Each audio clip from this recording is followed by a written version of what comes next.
From our family to yours, we wish you a ho, ho, ho, happy Christmas season!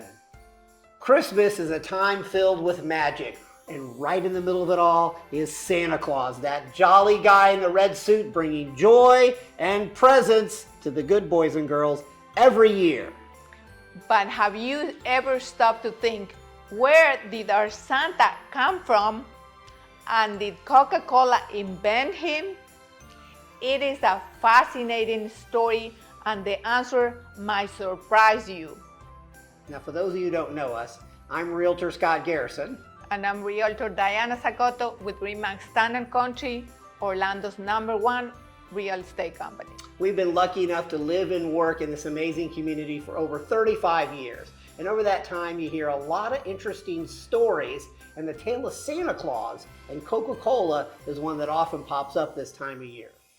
So believe it or not, the real story of Santa Claus goes way back, all the way to the 4th century. We're talking about a Christian bishop named St. Nicholas.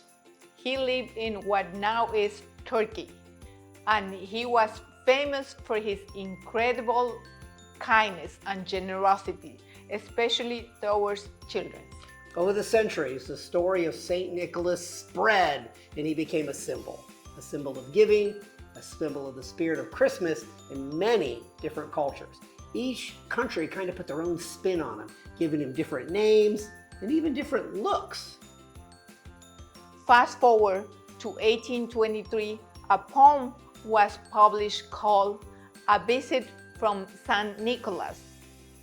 You probably know it is better as 'Twas the night before Christmas. This poem was written by Clement Clark Moore, and it really started to solidify the image of Santa as we recognize today. He was described as a plump, jolly man with a long white beard, traveling in a sleigh pulled by, that's right, 8 tiny reindeer, delivering presents on Christmas Eve. The poem was hugely popular and really captured the people's imagination. One of the things that's hard to get is we think that he was describing a Christmas legend and putting it in a poem. He was making it up for the first time, and when we heard it, everyone said, of course that's Santa Claus, when the year before it wasn't. He actually made Santa Claus like we think of now. In the night before Christmas poem, Santa was described as follows. And you've all heard this. You recognize it. He was dressed all in fur from his head to his foot, and his clothes were all tarnished with ashes and soot. A bundle of toys he held on his back, and he looked like a peddler just opening his pack. His eyes, how they twinkled. His dimples, how merry. His cheeks were like roses, his nose like a cherry. His droll little mouth was drawn up like a bow, and the beard on his chin was as white as the snow. The stump of a pipe he held tight in his teeth, and the smoke, it encircled his head like a wreath. He had a broad face and a little round belly that shook when he laughed, ho, ho, ho, like a bowl full of jelly. He was chubby and plump, a right jolly old elf, and I laughed when I saw him in spite of myself. A wink of his eye and a twist of his head soon gave me to know I had nothing to dread. Now, this is where Coca-Cola's story truly mixed with the legend of Santa Claus. It wasn't about inventing the jolly old elf who had roots in various traditions long before, but rather about a strategic and artistic endeavor to boost winter sales. It's all about the money. In 1931, recognizing a seasonal dip in Coca-Cola beverage consumption, the forward-thinking executives at Coca-Cola Company embarked on a mission to connect their product with the warmth and spirit of the holiday season. To achieve this, they sought the talent of the remarkable commercial artist named Haddon Sundblom. Sundblom wasn't just any illustrator, he was famous. He possessed a keen ability to evoke emotion and create relatable characters. Coca-Cola commissioned him to create a Santa Claus for their winter advertising campaigns. A Santa that was both wholesome and undeniably human. Drawing inspiration from Clement Clark Moore's 1822 poem, A Visit from St. Nicholas, that we just talked about, Sundblom crafted a definitive visual representation of Santa that resonated deeply with the public and continues to shape our perception today. In other words, he looked at everything, including a visit from St. Nick, and he drew pictures and ads of Santa Claus. And as soon as we saw that, again, we said, no, that's Santa Claus. Imagine the impact of Sundblom's artwork.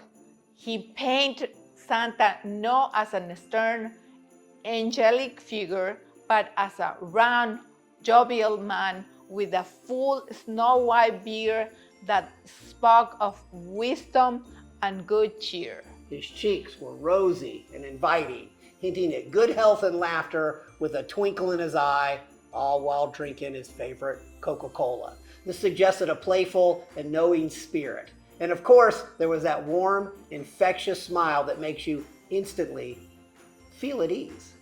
Significantly, Sundblom consistently dressed his Santa in a bright, cheerful red suit, a color that, while associated with Santa before, became forever linked to this friendly depiction and perhaps coincidentally to Coca-Cola's own iconic branding. The red in Coke, the red in Santa. Sundblom's Santa Claus was nothing short of a phenomenon. He graced Coca-Cola advertisements year after year, becoming a beloved fixture throughout the 1930s, 1940s, and well beyond, even continue into the mid-1960s. This consistent and heartwarming portrayal, appearing in magazines, on billboards, in print ads, did more than just sell soda.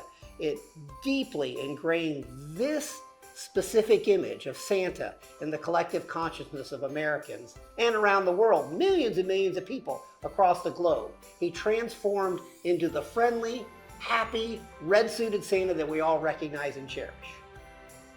By the mid-20th century, for a significant portion of the population, the image of Santa Claus and the Coca-Cola brand had become totally linked in a powerful and enduring association.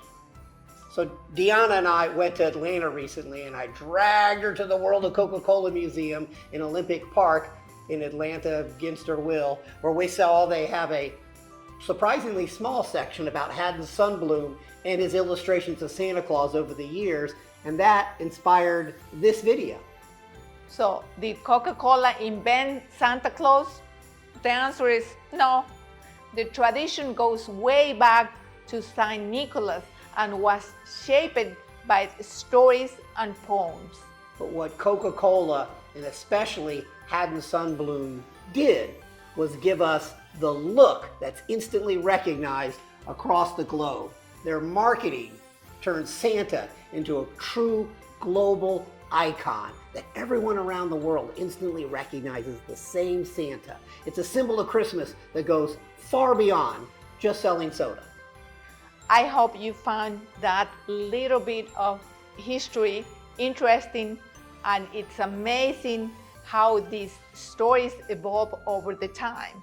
Thanks for taking this journey with us. And you know, just like the story of Santa, the story of our community here in East Orlando is always unfolding. If you have any real estate questions, or even if you have your own memories of seeing Santa, maybe even with a bottle of Coke, feel free to reach out. We'd love to hear from you. I always love connecting with you all and hearing your experiences. You can comment below. And as Santa Claus said in the night before Christmas in 1823, but I heard him exclaim ere he drove out of sight, Happy Christmas to all, and to all a good night. I'm top Orlando Realtor Scott Garrison. And I am Realtor Diana Sacoto with Reimagined Country, Orlando's #1 real estate company. Ho, ho, ho. I've lived and grew up here for 45 years. I went to the local Winter Park High School. I studied at the University of Central Florida, and I've been selling real estate right here, full-time in Central Florida every day for over 35 years. From a forever home for your family to rental properties and vacant land and everything in between, we know this area like you count on As the experienced realtors, you already know.